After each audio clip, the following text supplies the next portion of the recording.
அனைவருக்கும் வணக்கம். எப்பவும் பிரசாத் ஆப்பில் ஒரு 3 நேரம் ஸ்பெண்ட் பண்ணுவேன். இன்றைக்கி முழு நாள் ஸ்பெண்ட் பண்ணுற மாதிரி போச்சு. அடுத்த ஃபங்க்ஷன் வேறு இருக்குது. இந்த மேடை கொஞ்சம் வித்தியாசமான மேடை தான் அது. சரி, முதல்ல அது சிறப்பு என்னென்னா, இயக்குனர் கோபி வந்து தளபதி விஜய் சாரோட ஃபேன். அதுதான் சிறப்பு. அதோட பிரதிபலிப்பு தான் இந்த மேடை. அவர் முடிவு பண்ணிட்டார், இந்த மேடையில் உட்காருவேன் யாராக இருந்தாலும் விஜயோட ஏதோ ஒரு இதில் கனெக்ஷன் ஆகிருக்கணும். ஒன்று நடிச்சிருக்கணும், இல்லை ஃபைட் மாஸ்டராக இருக்கணும், இல்லை டேஷ் பண்ணியாக தொலைஞ்சிருக்கணும். இது என்னையை கூட்டுவது இங்கே வந்து நான் வந்து ஒரு இயக்குனர் பேரரசு, இயக்குனர் சங்க பொதுச் செயலாளர் அதெல்லாம் இல்லை. விஜயை வச்சு டைரக்ட் பண்ணது யார் தேடுங்கிட்டு இருக்காப்புல. இந்த பேரரசன் ஒருத்தர் இருக்கார், கூப்பிடுங்க போதும். ரெண்டு கூட பண்ணியிருக்காரு, அது போதும் கூப்பிடுங்க. இதுதான் இன்றைக்கி நான் இங்கே சிறப்பு விருந்தினர் இல்லை, விஜய் வச்சு 2 கூட பண்ண அந்த ஒரு தகுதி தான் எனக்கு. விரும்பி கூப்பிட்ருக்காரு கோபி, வாழ்த்து. இன்னொன்று, இதில் நடிகர் எல்லாருமே மேக்ஸிமம் நம்ம படத்தில் ஒர்க் பண்ணவங்க தான். அப்புக்குட்டியாக இருக்கட்டும், சம்பத்ராமா இருக்கட்டும், கணேஷ் பாபா இருக்கட்டும், சமுத்திரம் சீக்கிரம் இணைவோம். கண்ணன் சார் தான் திருப்பாச்சிக்கு முதல்ல ஃபைட் மாஸ்டராக ஃபிக்ஸ் ஆனது. பேசிலாம் முடிவு பண்ணியாச்சு. கரெக்டாக நாம் ஷூட்டிங் ஆரம்பிக்கும்போது அவர் வேற ஒரு படத்தை பிஸி ஆகிட்டார். அதனால அப்போ கொஞ்சம் ஒரு மாற்றம் வந்துருச்சு. எல்லாருமே விஜயோட ஆளுக்கு தான். இந்த மாஸ்டர் இங்கே ஒத்துக்கதான் வேணும். எல்லோரும் விஜயோட ஆளுக்கு தான். நம்ம கணேஷ் பாபு சொன்னார், ஆமாம் ஜி சாருக்கு 2 மிகப்பெரிய வெற்றி படம் கொடுத்தவர் பேரரசு அப்படின்னாரு. நான் அப்படி எப்பவுமே நினைக்கிறதில்ல. விஜய் எனக்கு லைஃப் கொடுத்தாரு. அதான் ஒரு லைஃப்பில் 2 லைஃப் கொடுத்தாரு. ஆமாம், அந்த இது நம்மளுக்கு வாழ்நாள் ஃபுல்லாக ஒரு பெருமையான விஷயம்.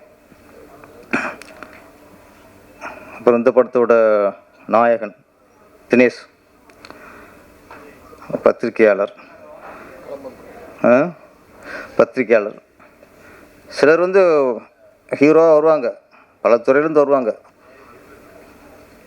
ஆசையில் ஆர்வத்தில் வருவாங்க. அது படம் பார்க்கும்போது தெரிஞ்சுக்குவோம், இது ஆசைக்காக நடிச்சிருக்காங்க, ஒரு ஆர்வத்தில் நடிச்சிருக்காங்கன்ட்டு. ஆனால் அப்படி தான் நினச்சேன். சரி, பத்திரிக்கை திறந்து அவர் ஒரு ஆர்வத்தில் பண்ணியிருப்பாரோன்ட்டு. இது முழுக்க ஒரு நடிகருக்கான தகுதி, முழு தகுதி இருக்கு அவருக்கு. ஆசைக்காக ஆர்வத்துக்காக ஒரு கலை வெறி. அந்த கலை வெறி தான் அந்த கொலை வெறியோட உட்காந்துருக்காரு. அந்த கேரக்டரை இன்னும் அதுலேருந்து இன்னும் மாறலாம், பயமாக இருக்குது. பார்க்கும்போது என்ன சொன்னால் கூட சிரிக்க மாட்டேங்கிறாரு. ஆமாம், ஆனால் அவர் ஒரு இடத்துல காதல் மன்னன் ஜெமினி கணேசன், அதுக்கப்புறம் காதல் இளவரசன் கமல்ஹாசன் வந்தார். அதுக்கடுத்து ஒரு இடத்துக்கு ஆளை காணோம். இதில் ஒரு பெட்ரூம் சின்னுச்சு, அது போதும். மனுஷன் புகுந்து விளையாண்டார். ஆமாம், நான் நினைக்கிறேன் அந்த ஒரு சீனுக்காக தான் கதையை ஒத்துருப்பார் போல இருக்கு. கையை போகிறாரு, கையில் நுழைக்கிறாரு. அப்புறம் சரி கொஞ்சம் அந்த மூளோட்டை ஆகி போச்சு அவருக்கு. மூளோட்டை ஆனோடனே டக்குன்னு செல்லை பார்த்து ஏற்றிக்கிறார். இதெல்லாம் புது இயக்குனர் வந்து புதுசாக சிந்திச்சிருக்காரு. அவரும் பாக்கியராஜர் வந்து முருகன்கா சொன்னார். இது அதே மீறிடுச்சு. இப்போ டல்லாயிருச்சா, ஒன்றும் இல்லை, செல்ஃபோன் எடு அப்படியே ரீல்ஸ், அதுக்கு பேர் ஏதோ ஒன்று மூணு எடுத்துட்டு எதாவது இருந்தாண்ணா. 2 பொம்பளை பார்த்தாரு, திருப்பி கையை போட்டார். அது முறைச்சிச்சு. அப்போதைக்கு டைலாக், லவ்வு தான்மா. எல்லாமே அங்கே அப்படி தான் ஆரம்பிக்கும், அது எங்கேயும் முடியுங்கிறது அப்புறம். அது மாதிரி அந்த ஒரு சீனில் அவர் வந்து தினேஷ் வந்து பூந்து விளையாண்டான்னு சொல்லலாம். ஆமாம் சார், இந்த படத்துக்கு ஒரு சீன் போதும் சார். என்ன சார், நீங்கள் ஆக்சுவலாக நீங்கள் அந்த ட்ரெஸ் தான் உட்காந்துருக்கணும். அது சந்தோஷமாக அந்த ஃபீல் பண்ணிக்கணும். அதனால தான் இப்போ ஹீரோனி ஏன் வெள்ளை வரலைன்னா அது மலை மேலாம் உட்காரல சிக்கலை. இன்னும் அந்த மூட்லேருந்து மாறாமல் இருப்பாரோ அப்படிங்கிற ஒரு பயம், நமக்கும் பயம் இருக்குல்ல. அதில் பத்திரிக்கையாளர்ன்ட்டு ஒரு ஹீரோவாக இருக்காரு நான் சாதாரண நினச்சிட்டேன். சார் அதுக்கு சொல்ல உங்களோட ரியாக்ஷன் எல்லா லவ் சீனும் சரி, அந்த சீரியஸ் சீனும் சரி, ஒரு சிறந்த நடிகராக வந்திருக்கு. கண்டிப்பாக இந்த படத்துக்கு அப்புறம் நீங்கள் அந்த பத்திரிக்கையாளன் அதெல்லாம் ஓரம் கட்டிட்டு முழு நேர நடிகராயிருங்க. ஆமாம், பத்திரிக்கையை பார்த்துக்க நிறைய பேர் இருக்காங்கல்ல, நான் கூட வரேன். இப்போ என்ன இப்போ அது ஒன்று பாக்கி இருக்கு, அதையும் பார்த்துறேன் நான். இப்போ யாதும் அறியான் நம்ம இயக்குனர் கோபி விஜய் ரசிகர். இவர் விஜய் ரசிகராக இருந்து படம் எடுக்கும்போது விஜயோட ஏதாவது ஒரு விஷயத்தை பதிவு பண்ணணும். அவர் ரசிகராக இயக்குனராக பதிவு பண்ணது அந்த பெட்ரூம் சீனை நிறைய சீன் இருக்கு. அவர் விஜயோட ரசிகராக பதிவு பண்ணுறது விஜயை பற்றி அந்த 2006 பேக்கில் போயிட்டேன். நான் ஏன் அதுக்கு போயிட்டேன், திருப்பாச்சிக்கு போயிட்டேன். கொஞ்சம் ஃப்ளாஷ்பேக் அதிகமாக போகுது உங்களுக்கு. 2026 ஆமாம். அதில் விஜய் சார் எப்போ பார்க்கணுங்கிற அவருடைய கனவு, ஆசைகள், நம்பிக்கைகள் என்னென்ன சொல்லலாம். ஓகே, விஜய் மேலே உள்ள பற்று எல்லாம் சொல்லலாம். நான் விஜய் சார்கிட்ட முதல்ல இயக்குனராக தான் கதை சொன்னேன். இயக்குனராக சொல்ல, ஒரு உதவி இயக்குனராக அவர்கிட்ட கதை சொன்னேன். அவர் கதை ஓகே ஆனதுக்கப்புறம் தான் நான் இயக்குனராக மாறுறேன். அப்போது உதவி இயக்குனராக இயக்குனராக மாறியாச்சு. இப்போ விஜய் சார் வச்சு நான் படம் பண்ணுறேன். அதுக்கப்புறம் நான் வெறும் இயக்குனர் இல்லை, அப்போ நான் விஜயோட ரசிகரை மாறிட்டேன். ஏன்னா ஒரு மாசியருக்கு படம் பண்ணும்போது எந்த இயக்குனரும் அவங்க ரசிகரை மாறிடணும். அப்போ தான் ரசிகருக்கு திருப்தியாக படம் கொடுக்க முடியும். நான் ஃபஸ்ட்டு திருப்பாச்சி கதை சொல்லும்போது அந்த ஓப்பனிங் அருவப்பற்ற அது இல்லை, அயனார் கோயில் போய் அவரோட சொருவதில் அது இல்லை, நீ எந்த ஊர் நான் எந்த ஊர் சாங்லாம் இல்லை. அதிலெல்லாம் கதையெல்லாம் ஆரம்பிப்பேன். அதுதான் ஃபஸ்ட் நான் விஜய் சார் சொன்னது. ஓகே, நம்ம விஜய் சார் வச்சு படம் பண்ண போகிறோம் ஆரம்பிச்சதுக்கப்புறம் விஜய் சார் ரசிகரை மாறினதுக்கப்புறம் அப்போ ரசிகர் என்னென்ன எதிர்பார்ப்பான். அப்போ தான் ஒரு ஓப்பனிங், ஒரு பில்டப்பு, அதுக்கப்புறம் ஓப்பனிங் சாங் வேணும், ரஜினி ஸ்ரீ ஒரு சாங் வேணும், இதெல்லாம் பண்ணது. அது மாதிரி நிறைய மாற்றங்கள் அப்புறம் பண்ணினான். நிறைய மாற்றங்கள் விஜய் சார் கதை சொன்னதை விட அதுக்கப்புறம் விஜய் சாருக்கு ஃபேன்ஸுக்கு பிடிக்கணுங்கிறக்கா நிறைய அதில் வந்ததை நிறைய பஞ்சு டைலாக்லாம் இப்போ யாரோ பஞ்சு டைலாக் விட்டாங்களே. என்ன டைலாக் இது? ஆமாம், நிறைய விட்டான். இது மாதிரிலாம் அப்புறம் யோசித்தோம். அப்புறம் அதுக்கப்புறம் தான் நீ பஞ்சு டைலாக்லாம் பேரஸ்ன்னு அப்புறம் திருப்பி பேர்லாம் வந்துச்சு. ஒரு விஷயந்தான் சொல்லி முடிச்சுட்றேன். ஒரு ஆக்ஷன் படம், ஒரு பெரிய ஹீரோ வச்சு மாஸ் ஹீரோ வச்சு படம் பண்ணும்போது அந்த இயக்குனர் அந்த ஹீரோவை லவ் பண்ணணும், நேசிக்கணும். அப்போ தான் அந்த படம் ரசிகருக்கு பிடிச்ச படமாக வரும், வெற்றி அடையும். ஒரு மாஸ் ஹீரோ வச்சு பண்ணும்போது அந்த ஹீரோவுக்கும் டைரக்டருக்கும் மனஸ்தாபம் இந்த மாதிரி பிரச்சனை வந்துச்சுன்னா அது திருப்தியாக வராது. ஒரு க்ளோஸ்அப் வைக்கணும்னு ரசித்து வைக்க மாட்டோம் நம்ம. அது மாதிரி மாஸ் ஹீரோ வச்சு பண்ணும்போது அந்த ஹீரோ எப்படி அவர் கேரக்டர் எப்படியோ நம்ம லவ் பண்ணி தான் ஆகணும். படம் நல்லா வரணும்னா, அது மாதிரி லவ் ஸ்டோரி நல்லா வரணும்னா, ஒரு காதல் படம் அது நல்லா வரணும்னா அந்த ஹீரோயின் லவ் பண்ணணும். மனசளவில் நான் சொல்கிறது, இன்னும் லவ் லெட்டர் கொடுத்துக்கிட்டு செல்ஃபோனில் மெசேஜ்லாம் அனுப்பிடலாம் அப்படி இருக்குல்ல. மனசில் நம்ம ஃபீல் பண்ணணும், அதை ரசிக்கணும், அணுகுணுவாக பேச நம்ம ரசிக்கணும். அப்போ தான் நம்ம ஒரு க்ளோஸ்அப் வைக்கும்போது அது ஆடியன்ஸ் ரசிப்பான். அது மாதிரி காதல் படம் பண்ணும்போது கதாநாயகியை லவ் பண்ணுவோம். டைரக்டர் சொல்கிறேன், எல்லோரும் நீங்களாக நாங்களும் வந்து வச்சுக்காதீங்க. இயக்குனர் மாஸ் ஹீரோ வச்சு பண்ணும்போது ஹீரோவை லவ் பண்ணுவோம். இதில் கோபி ரெண்டுமே பண்ணிட்டார். அதான் உதாரணம் பெட்ரூம் சீன். கதாநாயகி லவ் பண்ணிட்டாரு, ஹீரோவையும் லவ் பண்ணிட்டாரு. மாஸ்டர் சொன்ன மாதிரி இதில் ரீ ரெக்கார்டிங் சூப்பர். அவர் சொன்னார் சும்மா உருட்டு வாங்கினார், இதில் உருட்டில் மிரட்டியிருக்காங்க. ஆமாம், எடிட்டிங் எல்லாமே நல்லாயிருக்கு. கோபி சார், நீங்கள் மிகப்பெரிய இயக்குனராக வரக்கான தகுதி இந்த டீரில் காத்துட்டிய. இந்த படம் மிகப்பெரிய வெற்றி அடைந்து நம்ம தினேஷ் சார் மிகப்பெரிய ஹீரோவாக உருவெடுத்துடணும். கோபி வந்து மிகப்பெரிய வெற்றி படைய இயக்குனர் உருவாகிட்டு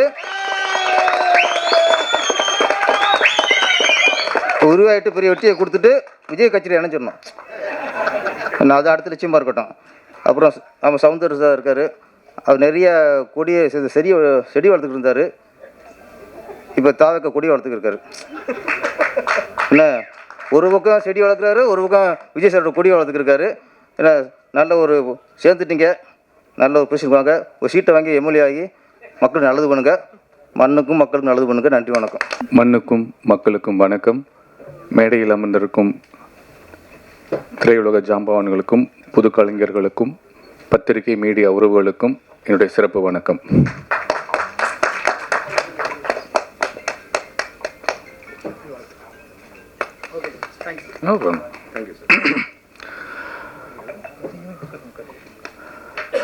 இந்த இசை வெளியீட்டு விழாவுக்கு என்னை அழைத்த என்னோட பிஆர்ஓ சதீஷ், சுந்தர் அண்ணன் அண்ட் என்னோட செல்லக்குட்டின்னு தான் சொல்லுவேன், சுரேஷ் அண்ட் தர்மா, அவங்க தான் என்னை கூப்பிட்டாங்க. எனக்கு இந்த படத்தை பற்றி எதுவுமே தெரியாது. அதுக்கப்புறம் இந்த படத்தோட ஹீரோ வந்து எனக்கு கால் பண்ணார். அவரை எனக்கு வந்து ஒரு வருஷத்துக்கு முன்னாடி ஒரு இந்த மனநிலை பாதிக்கப்பட்டவங்க, உடல்நிலை பாதிக்கப்பட்டவங்களுடைய ஒரு நிகழ்வில் நான் வாலண்டியராக ஒர்க் பண்ணிட்டேன்னா அவரும் ஒரு வாலண்டியராக வந்திருந்தார். 2 நாள் 3 நாள் அங்கே தங்கி அவங்களுக்கு நாங்கள் வந்து அவங்கள ஹாப்பியாக வச்சுப்போம். அவங்களுடைய திறமைகளை வந்து வெளிக்கொண்டு வரதுக்கு ஒரு காம்படிஷன் மாதிரி வச்சு இதெல்லாம் பண்ணும்போது அங்கே பழக்கமானோம். தினேஷ் இன்றைக்கி ஒரு மிரட்டலான ஒரு ஹீரோவாக பார்க்குறேன், சந்தோஷமாக இருக்குது.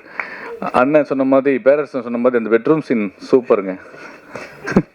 இல்லை, உண்மையிலே அதான் எல்லாருக்குமே அது எல்லாரும் கடந்து வந்திருப்பாங்க. காதல் செய்தவர்கள் கடந்து வந்திருக்கணும் அது, இல்லையா? அது மாதிரி அது ரொம்ப நல்லா பண்ணி கல்யாணத்தை பண்ணிட்டு எப்படி தயங்குவாங்க மாஸ்டர்?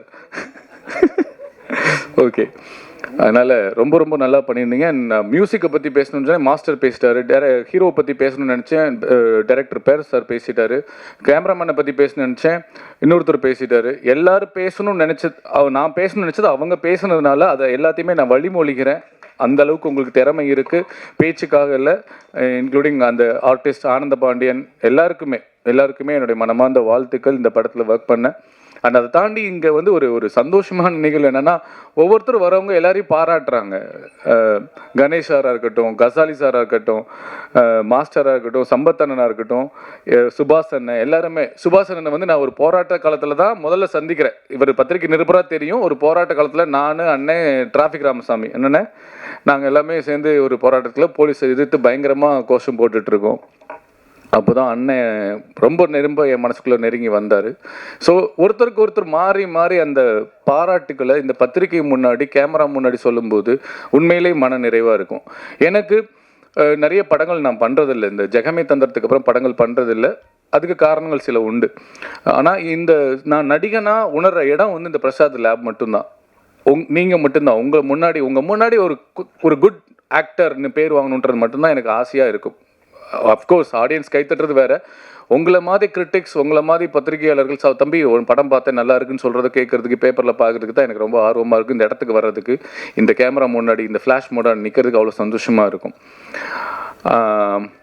அதெல்லாம் தாண்டி இப்போ ஒரு ஒரு ஒரு ஒரு படத்துக்கு வந்து மற்றவங்களை பாராட்டும் அந்த குணம் வந்து உண்மையிலே இங்கே எல்லாருக்குமே சூப்பராக இருந்தது. இந்த பாசிட்டிவிட்டி, இந்த வைப்புன்னு சொல்லுவாங்களே, இது ரொம்ப அழகாக இருக்குது. இந்த வைப், ஒட்டுமொத்த வைப்பும் உங்கள் படத்துக்கு மிகப்பெரிய ஒரு பிளெஸ்ஸிங்ஸ் அப்படின்னு நான் சொல்லுவேன். யாது மாதிரியான டீமுக்கு பிளெஸ்ஸிங் சொல்லுவேன். அண்டு என்னோட அண்ணன் நண்பர் அப்புக்குட்டி, அவரை பற்றி நான் சொல்லியே ஆகணும். சுந்தரபாணிலேருந்து நாங்கள் ஒன்றா நடித்து பழகி உறவுகளாக வளர்ந்துட்டுருக்கோம். இப்போது நானும் அண்ணனும் ஒரு படம் பண்ணியிருக்கோம், சாயாவனம் சொல்லிட்டு. செப்டம்பரில் ரிலீஸ் ஆக போகுது. 2 பேருமே நடிச்சிருக்கோம். சூப்பராக மிரட்டியிருக்காரு அண்ணன். அதான், அதனால் அண்ணன் வந்து எவ்வளவோ கஷ்டம் இருந்தால் கூட நிறைய புதுமுக இயக்குனர்களுக்கும் புதுமுக நடிகர்களுக்கும் ஒரு பெரிய பிரிட்ஜாக இருந்து ஒரு பாலமாக இருந்து அவர் நிறைய படங்கள் நடித்து கொடுத்துருக்காரு. உண்மையிலே ஹேட்ஸ் ஆஃப் டு யூ அண்ணன். வாழ்த்துக்கள் தினேஷ். மறுபடியும் இந்த படத்தில் ஒர்க் பண்ண எல்லா டெக்னீஷியன்ஸ்க்கும் என்னுடைய மனமார்ந்த வாழ்த்துக்கள். அண்ட் இதை நான் ஒரு விஷயந்தான் பேசிட்டு போகணும்னு நினச்சேன். ஆனால் மாஸ்டரும் இன்னொருத்தரும் யாரோ பேசினவங்க அரசியலை பற்றி பேசுனதுனால நான் ஒரு விஷயம் பேசுகிறேன். விஜய் அண்ணா எகைன், இந்த படம் எப்படி எனக்கு தெரிய வந்துச்சு அப்படின்னா, இதுக்கப்புறம் நான் தேடி பார்க்கும்போது இந்த போஸ்டர் தான் பார்த்தேன். இந்த மாதிரி இலவசமே இருக்கக்கூடாது, தமிழக முதல்வர் ஆணை அப்படின்னு சொல்லி போட்டு எனக்கு பயங்கரமாக, அதாவது விஜய்ன்னு சொல்லி போட்டிருந்தார். அந்த நியூஸ் எனக்கு கட்டிங் வந்து எனக்கு சரியா இப்போ ஞாபகம் இல்லை, பதட்டத்தில். இலவசம் இருக்கக்கூடாது, தலைவர் விஜய், தமிழக முதல்வர் விஜய் அப்படின்னு போட்டிருந்தது. வாவ், நான் பார்த்தேன், வாவ் சூப்பர் அப்படின்ட்டு நான் உடனே ட்வீட் பண்ண போனேன். அப்புறம் பார்த்தேன் என்னடா அப்படின்னு கீழே பார்த்தா தமிழக முதல் ஒருவேளை கீழே வந்து நான் டேட் 26 போட்டிருந்துச்சு. ஆஹா, இது என்ன ஏதோ ஒரு தப்பாக இருக்கே, நம்ம ட்வீட் பண்ணக்கூடாதுன்னு சொல்லிட்டு பின் வாங்கிட்டேன். அப்புறம் அதுதான் விஷயம், இந்த படத்தை உலகம் முழுக்க கொண்டு போய் சேர்ந்தது. ஏன்னா தளபதி விஜய் என்பது வெறும் பெயர் அல்ல, 1 கோடி தமிழ்நாட்டில் இருக்கக்கூடிய 1 கோடி மக்களின் உயிர். அதில் நானும் ஒருத்தன். நான் மிகைப்படுத்தி பேசல. நான் 50 படங்கள் நடிச்சிட்டேன், தமிழ் மலையாள தெலுங்கு 3ல். ஆனால் எனக்கு சௌந்தரராஜா இப்படி ஒரு நல்ல நடிகன், நல்ல மனுஷன் அப்படின்னு சொன்னது விஜய் அண்ணா பேசினதுக்கு அப்புறம் தான் எனக்கு இவ்வளோ பெரிய வெளிச்சம் கிடைச்சது. என் பெயருக்கு உயிர் கொடுத்தது தளபதி விஜய் அண்ணா. அதனால நான் அவரை பற்றி நான் சொல்ல வரல, அவரோட பழகினதுனால சொல்கிறேன். நான் இப்போ இந்த 2 வருஷமா தமிழ்நாடு ஃபுல்லாக இல்லாமல் உலக நாடுகள் ஃபுல்லாக நான் சுற்றிக்கிட்டு இருக்கேன். தமிழகர் மட்டும் இல்லாமல் உலகத் தமிழர்கள் மனதில் ஃபுல்லாகவே விஜய் அண்ணா வாழ்ந்துட்டு இருக்காரு. இன்னும் அடுத்த 2026 மாஸ்டர் நம்பிக்கையில் இல்லை மாஸ்டர், உறுதி. ஸோ 8 கோடி மக்கள் மனதிலும் இருக்கக்கூடிய உயிர் தான் எங்கள் தளபதி விஜய். ஸோ அந்த இலவசம் என்பது எனக்கும் பிடிக்காது. இலவசத்தை கொடுத்து நிறைய சோம்பேறித்தனம் பண்ணி வச்சுட்டாங்க. கல்வி, மருத்துவம், விவசாயம், இந்த பேசிக் நீட்ஸ்க்கு மட்டும் இலவசம்னு இல்லாமல் ஊக்கத்தொகையாக இருக்கணும்னு நான் ஆசைப்பட்றேன். இது என்னுடைய பர்சனலாக இருந்தது. அது விஜய் அண்ணா பாயிண்ட் ஆஃப் வியூவில் இவர் சொன்னது எனக்கு ரொம்ப ரொம்ப கனெக்டாக இருந்தது. கோபி டைரக்டர் சொன்னது எனக்கு ரொம்ப, அப்போ யோசிச்சு பாருங்கள், இன்றைக்கி இருக்க யங்ஸ்டர்ஸ்க்கு எல்லாமே அந்த இடத்துக்கு வந்துட்டாங்க, ஒரு மாற்றத்தை விரும்பி வந்துட்டாங்க. அதை துணிச்சலாக சொல்கிறதுக்கு, துணிச்சலாக செய்கிறதுக்கு வந்துட்டாங்க. ஏன்னா நான் உங்களுக்கு முன்னாடியே போட்டேன் தலைவா, நான் 2024 போட்டேன், முதலமைச்சர்னு போட்டுட்டு என் வீட்டில் இருக்குது, நான் வெளியேற்றலை. என் நண்பன் சொன்னார் வேணாண்டா போடாது, அது நாகரிகமாக இருக்காதுன்னு சொன்னதுனால நான் வெளியே போடல. 2024 காலண்டர் நான் முதலமைச்சர்னு அடித்து நான் எல்லாருக்குமே கொடுத்துட்டேன், என்னுடைய சொந்த பந்தத்துக்கு. ஸோ அதில் நான் உங்களை விட சீனியர், நான் பெருமைப்பட்டுக்கிறேன். ஸோ நீங்கள் தைரியமாக நீங்கள் வந்து உங்கள் படத்தில் வச்சு அதை வெளிப்படையாக போட்டு அதை ரொம்ப ட்ரெண்ட் பண்ணது ரொம்ப ரொம்ப நல்லா இருந்தது. அது ஒரு நல்ல விஷயத்துக்காக. ஸோ இதெல்லாம் பேசும்போது ஒரு சின்ன கோபமும் வருது, இங்கே பதிவு பண்ண வேண்டிய கட்டாயம் இருக்குது. கலையும் அரசியலும் இல்லாமல் எந்த ஒரு மனிதனின் வாழ்க்கையும் முழுமையடையாது. அரசியல் பேசாதப்பா, இது ஆடியோ லான்ச் அப்படின்னா எப்படி? கலை பேசாதப்பா, இது பொது இடத்துல கலை பேசாதப்பா, அப்படிலாம் கிடையாது. ஒவ்வொரு மனிதனின் வாழ்க்கையிலும் அவனுடைய கலையும் அரசியலும் இல்லாமல் முழுமை அடையாது. அப்புறம் எப்படி நாங்கள் அரசியல் பேசாமல் இருக்க முடியும்? ஸோ நேற்று பாருங்கள், ஒரு லாக்அப் டெத்தில் செத்து போன அஜித் குமாரோட தம்பிக்காக, அவனுடைய நீதிக்காக தமிழக வெற்றி கழக தலைவர் எங்கள் தளபதி விஜய் அவர்கள் போராட்டத்தை வந்து பண்ணணும்னு சொல்லி கவர்மெண்ட் கிட்ட பர்மிஷன் வாங்கியிருக்காங்க. இதுவரைக்கும் எந்த கட்சிகளுக்கும் போடப்படாத கண்டிஷன்கள், கட்டுப்பாடுகள், விதிமுறைகள் காவல்துறை வந்து விதிக்கிறாங்க. எனக்கு காவல்துறையை பார்த்தா எனக்கு எப்போவுமே ஒரு பெரிய பாவமாகவும் இருக்கும், கோபமாகவும் வரும். ஏன்னா எந்த கட்சி ஆட்சி வந்தாலும் அந்த ஆட்சி தலைவர்கள் தான் அந்த உள்துறை அமைச்சராக இருப்பாங்க, அவங்க தான் காவல்துறை கீழே வச்சுருப்பாங்க. எடுத்துக்காட்டுக்கு இப்போது கலைஞர் ஐயா முதலமைச்சராக இருந்தாங்கன்னா அன்னைக்கு வந்து ஜெயலலிதா அம்மா வஞ்சிக்கப்படுவாங்க. எந்த காவல்துறை இருக்கோ அதே காவல்துறை போது அவங்கள போய் அரெஸ்ட் பண்ணும். அப்போது காவல்துறை யாரை கேட்டு வேலை செய்யுதுங்க? காவல்துறைக்கு என்ன நேர்மை இருக்குது இங்கே இருக்கிறதுன்னு நான் கேட்குறேன். இல்லை, இது அதுதாங்க, அரசியல் இல்லாமல் முழுமையடையாதுன்னு சொல்ல வரேன் நான். இதை நான்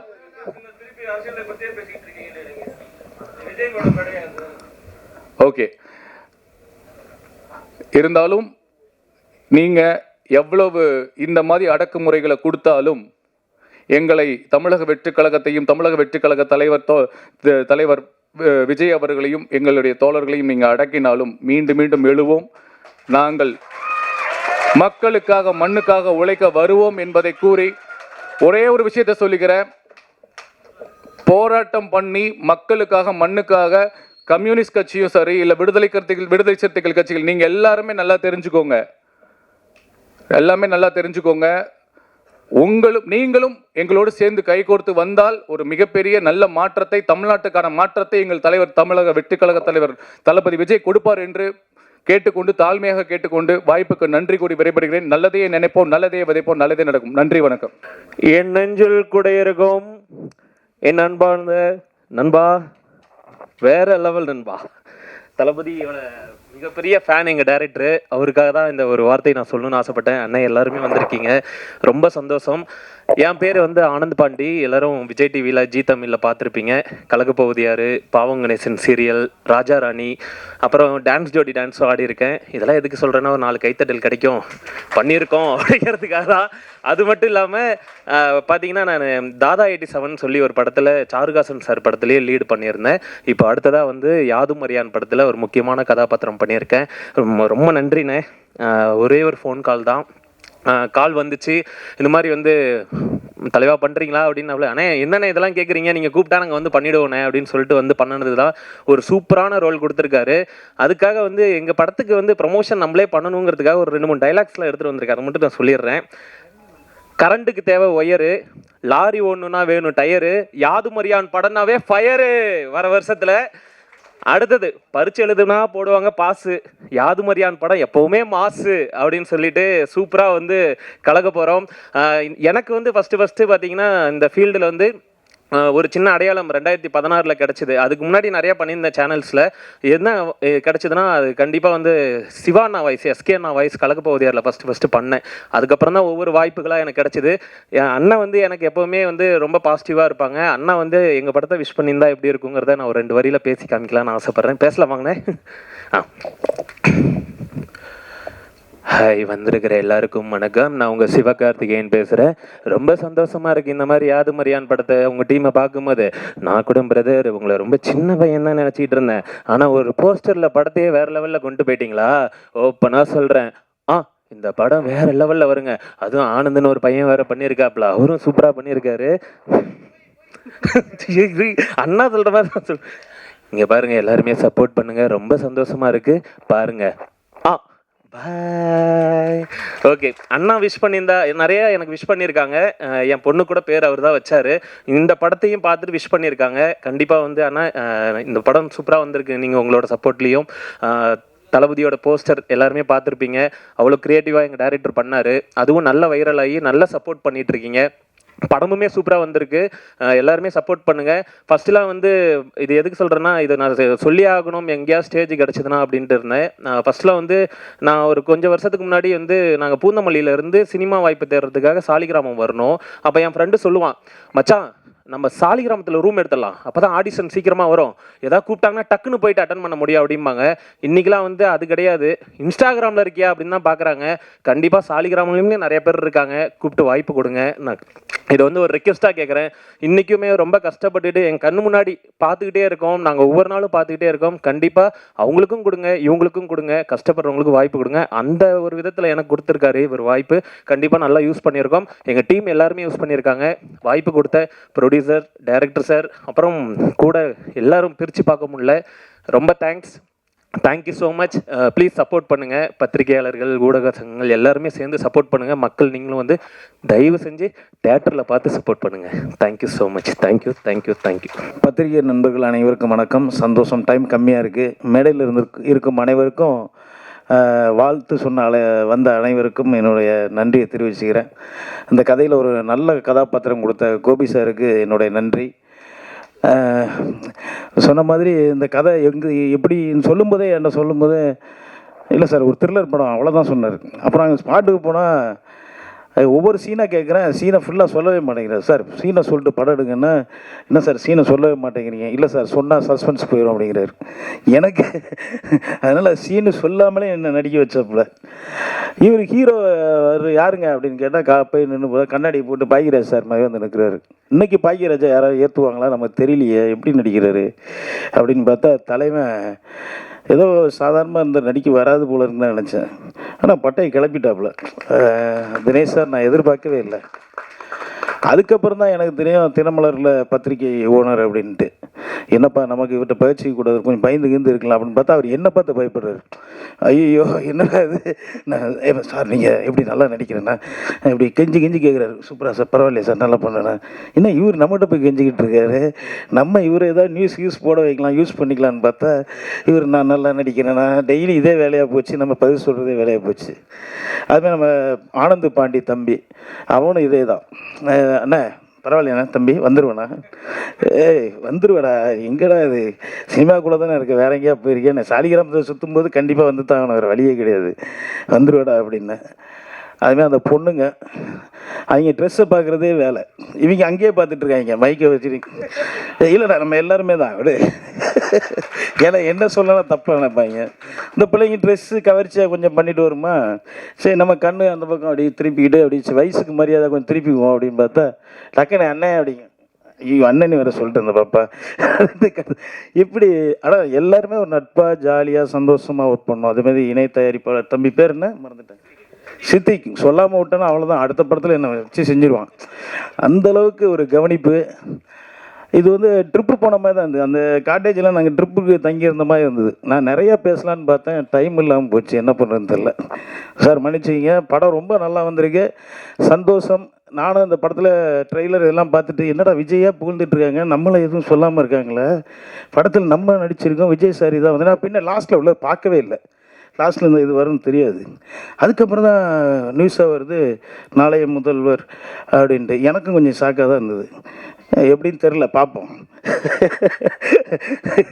தெரில, அது நம்ம கையில் இல்லை, மக்கள் கையில் இருக்குது. அது அவங்கவுங்கள நேரத்தை பொறுத்து இருக்குது. சந்தோஷம். இந்த படத்தில் நான் ஒரு முக்கியமான நல்ல கதாபாத்திரம் பண்ணியிருக்கேன். கண்டிப்பாக உங்கள் எல்லாத்தையும் கொஞ்சம் லைட்டாக பயமுத்துற கேரக்டர் தான். நீங்கள் பார்த்துட்டு சொல்லுங்கள். பத்திரிகை நண்பர்கள் எல்லாரும் சப்போர்ட் பண்ணுங்கள். நன்றி, தேங்க்யூ. டைம் இல்லாத காலத்தில் சீக்கிரமாக முடிச்சிட்டேன். தேங்க்யூ. அனைவருக்கும் இனிய மாலை வணக்கம். என்னடா இவன் இப்படி வந்திருக்கானே நீங்களாம் நினைக்கிறீங்க. டைரக்டர் வந்து என்னை வந்து படம் ரிலீஸ் ஆகிற வரையும் இப்படி தான் இருக்கணும் நீங்கள் சொல்லியிருக்காரு.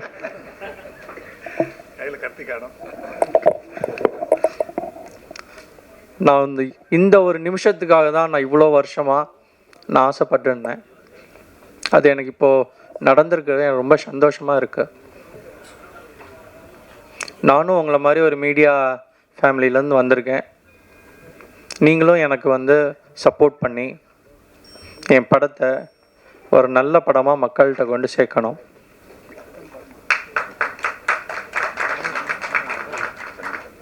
இந்த கதையை நான் கேட்கும்போது டைரக்டர் வந்து என்கிட்ட வந்து நல்ல ஒரு அதை ஃபீல் பண்ணி சொன்னார். ஸோ அதுலேயே நான் வந்து இந்த படத்தை பண்ணுறேன் சொல்லி நான் ஒத்துக்கிட்டேன். அப்புறம் அந்த நடுவில் இந்த விஜய் மாதிரியே சொன்னார், அது வேணுமா அப்படின்னு கேட்டேன். இல்லை சார், இது நம்ம படத்துக்கு வந்து நான் ஏற்கனவே பண்ணினது, நான் இதுக்காண்டி நான் ஸ்பெஷலாலாம் பண்ணலை சொன்னார். சரி ஓகே இருக்கட்டும் அப்படி சொல்லி நாங்களும் தைரியமாக பண்ணி முடிச்சிட்டோம்.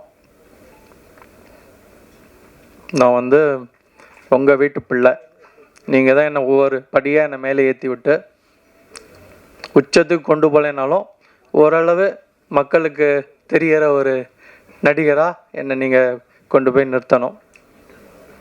நாங்கள் எல்லாரும் ஒரு சின்ன ஒரு பட்டிங் டீம் தான்.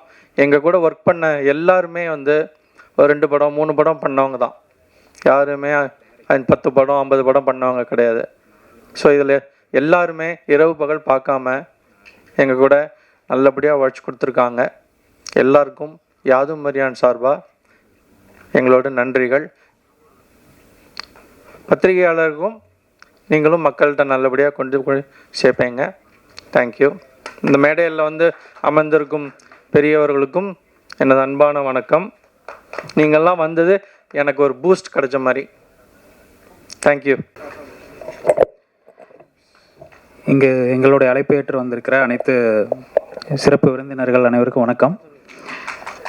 தேங்க்ஸ் சொல்கிறதுக்கு இவ்வளோ வச்சுருக்கேன், ஆனால் டைம் இல்லை. அதனால் மேடையில் இருக்கிற எல்லாருக்குமே எங்களை அழைப்பு ஏற்று வந்ததுனால ரொம்ப நன்றி. கீழே அமர்ந்திருக்கிற பத்திரிகை நண்பர்களுக்கு நன்றி. இந்த வெளிச்சத்தில் என்னைய பேச விட்டு அழகாக பார்த்த என்னோட மற்ற டெக்னீஷியன்ஸ்லாம் கீழே உட்காந்துருக்காங்க. அவங்க எல்லாருமே தனித்தனியாக வாழ்த்தணும்னு நினச்சேன். சக்ஸஸ் மீட்டில் வாழ்த்தலாம். உங்கள் எல்லாருக்குமே நன்றி. அப்புறம் ப்ரோ, நீங்கள் பேசும்போது நிறையா இன்ட்ரப்ட் வந்துச்சு. நம்ம இக்னோர் நெகட்டிவிட்டியை ஃபாலோ பண்ணிகிட்ருக்கோம் ப்ரோ, அதனால் தைரியமாக இருங்க. அடுத்து பார்த்துக்கலாம் நம்ம. நான் நேரடியாக விஷயத்துக்கு வரேன். எல்லாருமே இந்த மேட்ரு ஏன் வச்சிங்கன்னு சொல்லி கேட்டே இருந்தாங்க. நிறைய இடத்துல ஒரு சில மீம்ஸ் கூட பார்த்தேன் நான். எப்படி இந்த படத்தில் இந்த சீன் வராது, நீங்கள் வேணால் பாருங்கள், ப்ளர் பண்ணிடுவாங்க, இல்லைனா கட் பண்ணிடுவாங்க அப்படின்னு சொல்லி நெகட்டிவாக தான் சொன்னாங்க. நீங்கள் கண்டிப்பாக தைரியமாக படம் வந்து பார்க்கலாம். நீங்கள் ட்ரெய்லரில் பார்த்த எல்லா சீனுமே இந்த படத்தில் இருக்குது. ஸோ நீங்கள் நல்லா என்ஜாய் பண்ணி பார்க்கலாம் கண்டிப்பாக. அப்புறம் சார் எல்லாருமே வந்து நல்லா என்கரேஜ் பண்ணி மிகைப்படுத்தி பேசுனதை பார்த்தா எனக்கு பயமாக இருக்குது.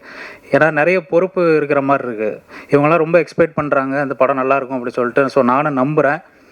நீங்கள் எல்லாருமே படம் பார்க்க வரும்போது 0% எக்ஸ்பெக்டேஷனோட வாங்க. நான் வந்து 2000 கோடி வசூல் பண்ணணுன்னு நான் சொல்லலை.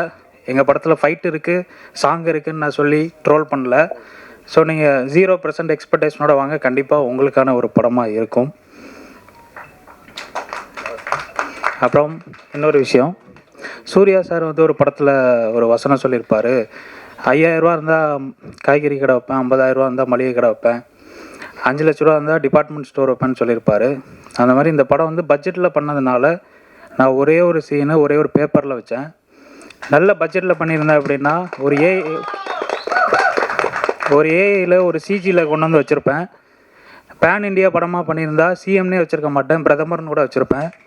ஸோ அதனால் வந்துட்டு அடுத்தடுத்த பட்ஜெட்டை பொறுத்து அடுத்தடுத்த படங்களில் எப்போவுமே என்னோடய படத்தில் அவரோட ரெஃபரன்ஸ் இருக்கும். வந்திருக்க அனைவருக்கும், மீடியா பீப்புள்ஸ் எல்லாருக்கும், இந்த படத்தை எங்களுக்கு வந்துட்டு ரிலீஸ் பண்ணி தர்றதுக்கு ஒத்துழைப்பு கொடுத்த எங்கள் சார் கடைசியில் உட்காந்துருக்காங்க விவேகானந்த சாருக்கும் மீண்டும் ஒரு நன்றியை தெரிவிச்சுக்கிறேன். வேறு யாருக்காவது நன்றி தெரிவிக்கலைன்னா தவறாக நினச்சிக்காதீங்க. எல்லோரும் வந்து படத்தை பாருங்கள். சக்ஸஸ் மீட்டில் சந்திக்கலாம். நன்றி. அனைத்து பத்திரிகை நண்பர்களுக்கும் இந்த விழாவில் பங்கேற்கும் சகோதர சகோதரிகளுக்கும் மேடையில் அமைந்திருக்கும் ஜாமான்களுக்கும் முதல் வணக்கம். அப்படி ஒரு பெரிய விஷயத்தில் நான் சொல்லவே இல்லை. நான் கேட்டேன், ஏன் படத்தோட முக்கியமான ஒரு கதாநாயகன் இருக்கும்போது கதாநாயகி கண்டிப்பாக வர வேண்டும் இல்லையான்னு கேட்டேன். அவங்க ரொம்ப நிறைய படங்கள் பண்ணி பிஸியாக இருக்காங்களா தெரியல, எனக்கு பேர் தெரியல, அதனால தான் கேட்டேன். தப்பாக என் பேர் தெரியாமல் அந்த ஆடியோ பக்ஷன் வந்திருக்காரு. இல்லை இப்போ கதாநாயகர் சொன்னார், இல்லை அவங்க ஏதோ பிஸியாக இருக்காங்க. சரி, பிஸியாக இருக்க நல்ல விஷயம்தான். ஸோ இருந்தாலும் ஒரு படத்தை மதிக்க வேண்டும். அது யாராக இருந்தாலும், நாங்கள் இந்த படத்தில் பணிபுரியவில்லை என்றாலும் இந்த திரைப்பட ட்ரெய்லரை நான் ஒரு 2 days முன்னாடி பார்த்து இது ஒரு அருமையான ஒரு, அதாவது நான் ஏன் சொல்ல வேண்டும் இல்லை, நாங்களே சொல்ல வேண்டும் என்றால் ஒரு படத்தின் முன்னோட்டம் தான் அந்த படத்துடைய கதையை நிர்ணயிக்கும், அந்த படத்துடைய குவாலிட்டியை சொல்லும். அந்த விஷயத்தில் இது முதல் குவாலிட்டியில் இருப்பது பார்த்து பெருமை அடைகிறேன். ஏன்னா நாங்களும் எத்தனையோ படங்கள், எத்தனையோ ட்ரெய்லர்ஸ் நாங்களும் கட் பண்ணுறோம், எத்தனையோ வெளியே விடுறோம். இருந்தாலும் அந்த படத்தில் ஒரு அருமையான ஒரு முன்னோட்டம். அதுவும் அந்த எழுத்து மேற்கும் கோபி அவருடைய முயற்சி மிகப்பெரிய வெற்றி அடையும் கண்டிப்பாக. ஏன்னா அந்த படத்தில் ஒரு கான்செப்டாகவே நல்லா இருக்குது. 26 ஒரு விஷயம் சொல்லியிருந்தார், அது ஒரு நம்பிக்கை, அது நல்ல விஷயந்தான். ஒவ்வொருத்தருக்கும் ஒரு நம்பிக்கை இருக்கும் இல்லையா, நம்ம இளவரசருக்கு ஒரு நம்பிக்கை இருக்கும். என்ன சார் பேரு சாருக்கு ஒரு நம்பிக்கை இருக்கு. இல்லை ஒவ்வொருத்தருக்கும் ஒரு நம்பிக்கை இல்லை.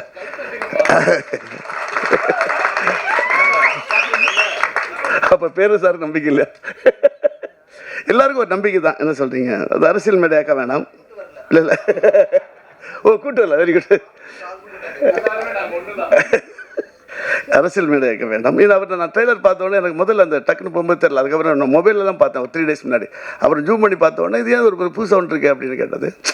சரி, ஓகே, அவருடைய கதையில் ஏதோ ஒரு விஷயம், இந்த சில பேர் இந்த கதைக்குள்ளே ஏதாவது சில விஷயங்கள் வரும், அதுக்காக ஒரு போஸ்டர் தேவைப்படும், மேபி அப்படி இருக்கலாம் அப்படின்னு நான் நினச்சிருந்தேன். அது இல்லைன்னு இப்போ தான் தெரியுது.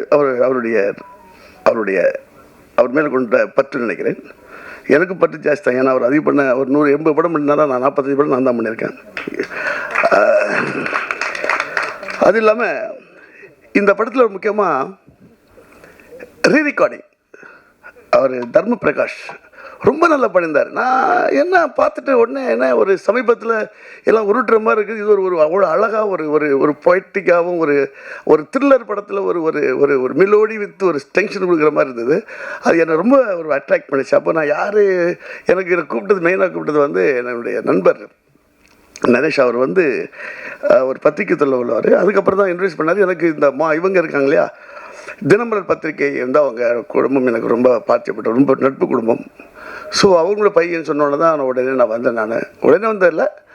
அவங்களுக்கு சினிமாவுக்கு என்ன சம்மந்தம் இல்லாத ஒரு ஃபேமிலி ஆச்சு. அப்படி பார்க்கும்போது ஒன்று அவர் ஹீரோ தினேஷ் சார் என்கிட்ட பேசினார். அப்போ பேசும்போது உடனே அவர் பேசும்போது எனக்கு அந்த நம்பிக்கை வரல. ஏன்னா அவர் அப்படி பேசினார்.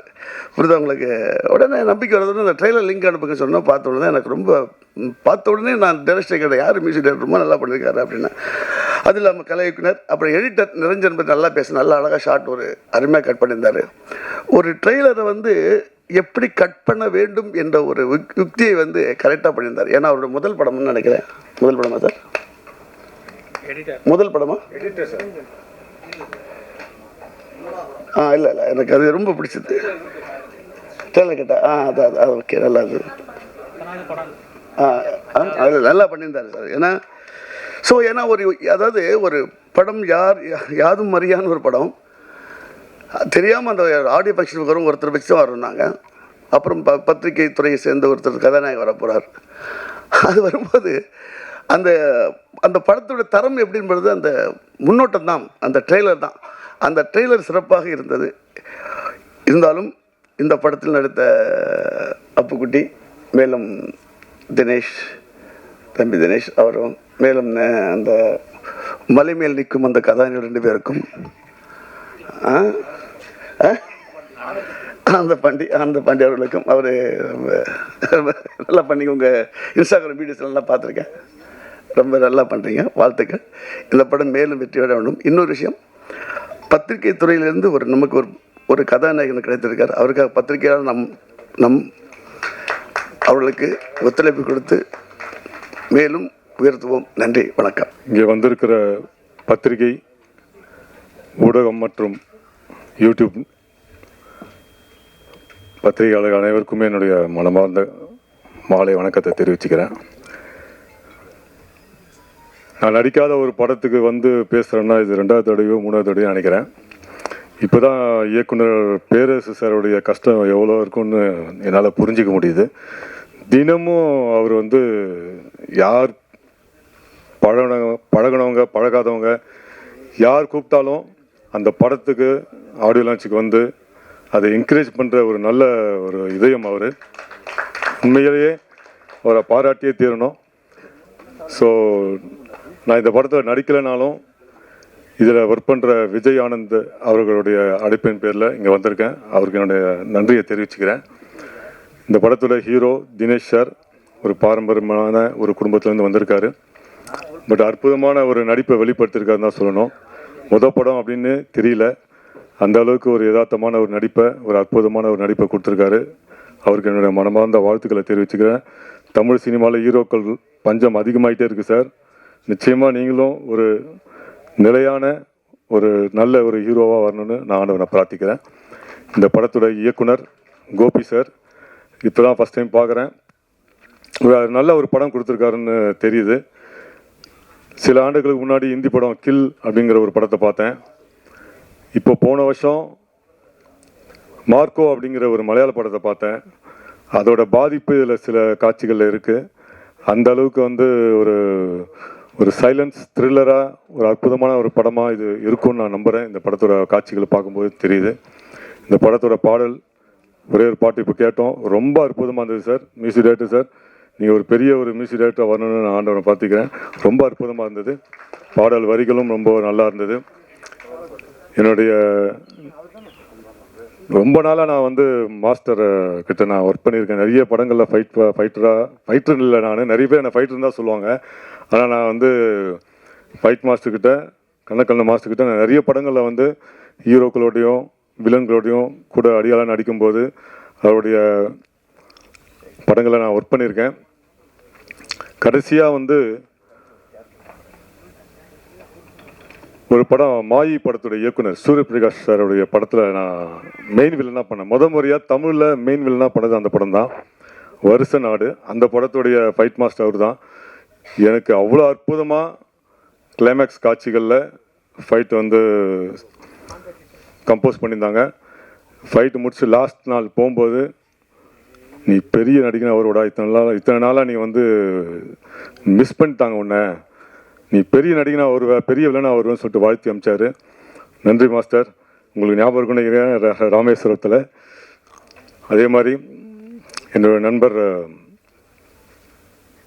அப்புக்குட்டி, நானும் அவரும் மெட்ராஸ் பட்டினம் படத்தில் நடித்தோம். படம் ஃபுல்லாக அவர் தூங்கிட்டே இருக்கிறது தான் வேலை. நான் அதில் ஒரு போலீஸ் ஆஃபீஸராக பண்ணியிருந்தேன். ஒரு பீரியட் ஃபிலிம் அது. அதுக்கப்புறம் அவர் வந்து நேஷனல் அவார்டு வாங்கி மிகப்பெரிய ஒரு உயரத்தை தொட்டு இன்றைக்கி சமீபத்தில் கூட ஒரு படத்தில் நானும் அவரும் இணைந்து நடிச்சிருந்தோம். இந்த படத்தில் ரொம்ப அழுத்தமான ஒரு கேரக்டரில் ரொம்ப நல்லா பண்ணியிருக்காரு. ட்ரெய்லர் பார்க்கும்போது ரொம்ப சந்தோஷமாக இருந்தது. ரொம்ப அற்புதமான ஒரு நடிகர், நல்ல நண்பர். மீண்டும் உங்களுக்கு வாழ்த்துக்களை தெரிவிச்சு அப்புக்குட்டி. அப்புறம் என்னோட நண்பர் சவுந்தரராஜன் சார், செடிகளை வளர்க்கணும்னு ரொம்ப பாடுபட்டு இருக்காருன்னு தான் சொல்லணும். இப்போ அரசியலில் குதிச்சிருக்காரு. ஆனால் பல வருடங்களாக பல பேருக்கு செடிகளை தானமாக கொடுத்துருக்காரு. நிறைய இடத்துல செடியை வளர்த்துருக்காரு. அந்த வகையில் நான் எங்கள் ஊரில் மாநல்லூர் அப்படிங்கிற ஒரு கிராமம் திருவள்ளூர் மாவட்டத்தில் இருக்குது. நான் கேட்ட உடனே ஓகே சொல்லி கிட்டத்தட்ட 50 60 நினைக்கிறேன், 60 செடிகளில் அவரே அவரோட டீமோடு வந்து எங்கள் கோயில் வளாகத்தில் நட்டுட்டு போனார். நன்றி சார். இன்றைக்கி கிட்டத்தட்ட 60-70% வந்து மரமாக இருக்குது சார். மீண்டும் உங்களை அழைப்போம், வந்து நீங்கள் அதை பார்க்கணும் அதை. ஸோ இந்த படத்தில் ஒர்க் பண்ண எல்லாருக்குமே என்னோட மனமார்ந்த வாழ்த்துக்களை தெரிவிச்சுக்கிறேன். இந்த படம் மிகப்பெரிய ஒரு வெற்றி அடையணும். வாழ்த்துக்கள்.